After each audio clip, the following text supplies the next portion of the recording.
Shalom semuanya. Pertama-tama saya mengucapkan salam kepada yang terhormat Ibu Hera Alvina Satriawan SHMH selaku dosen hukum agraria saya. Pada kesempatan kali ini saya akan perkenalkan nama saya Brigita Florenza Menge dari kelas A2 Hukum Agraria dengan NIM D1A021012.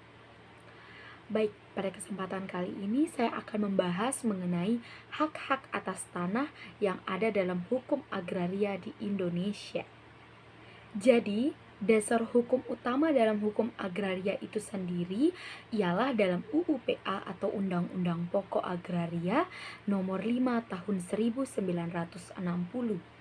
Dalam UU-PA sendiri, hukum agraria diartikan secara luas yang meliputi bumi atau permukaan tanah yang ada di dalamnya dan juga air beserta seluruh kandungan yang ada di dalamnya dan juga ruang angkasa.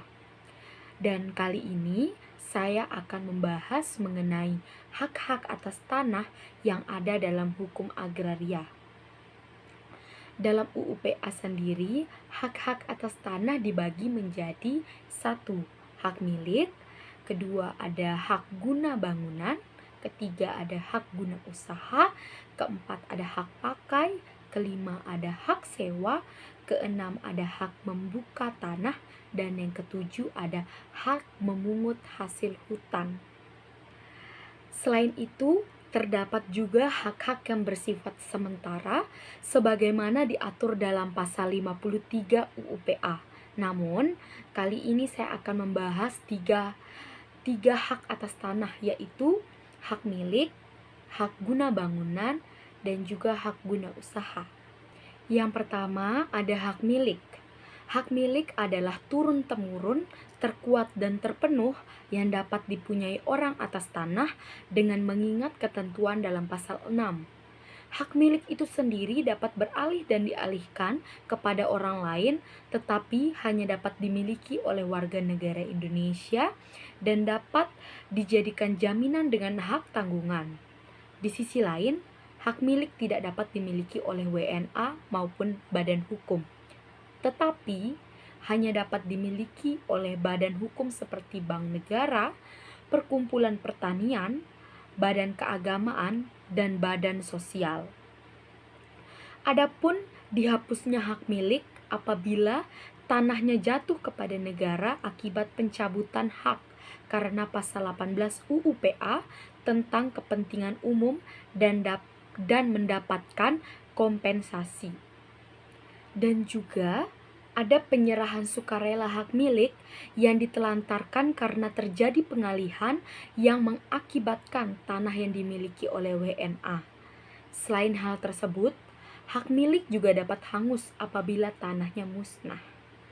Yang kedua, ada hak guna bangunan. Hak guna bangunan adalah hak untuk mendirikan dan mempunyai bangunan-bangunan atas tanah yang bukan miliknya sendiri dengan jangka waktu paling lama 30 tahun. Pada prinsipnya, hak guna bangunan identik dengan hak guna usaha. Namun, terdapat perbedaan antara hak guna usaha dengan hak guna bangunan, yaitu hak guna usaha itu digunakan untuk pertanian, peternakan, dan perikanan. Sedangkan hak guna bangunan digunakan untuk mendirikan dan mempunyai bangunan.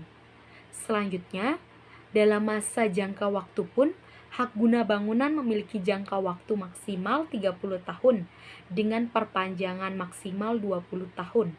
Tentunya, hal itu berbeda dengan masa jangka waktu hak guna usaha. Dan juga, hak guna usaha itu sendiri beralaskan pada tanah yang dikuasai langsung oleh negara. Sedangkan hak guna bangunan dapat beralaskan hak pengelolaan yang berarti dikuasai langsung oleh negara atau beralaskan hak milik yang berarti dimiliki oleh warga negara Indonesia. Dan yang ketiga, ada hak guna usaha.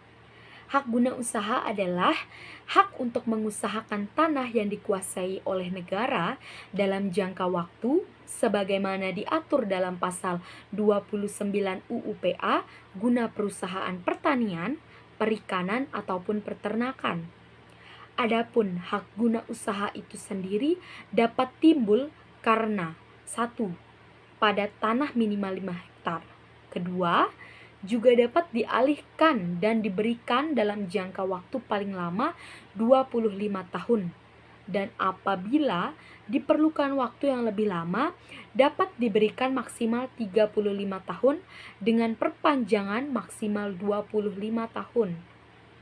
Ketiga, timbul karena penetapan pemerintah dimiliki oleh warga negara Indonesia atau badan hukum yang didirikan menurut hukum Indonesia dan berkedudukan di Indonesia. Dan yang keempat, dapat dijadikan jaminan hutang dengan hak tanggungan. Hak guna usaha juga dapat dihapuskan karena 1. Jangka waktu berakhir. Kedua, dihentikan karena syarat tidak dipenuhi dan dilepaskan oleh pemegang haknya. Ketiga, dicabut untuk kepentingan umum.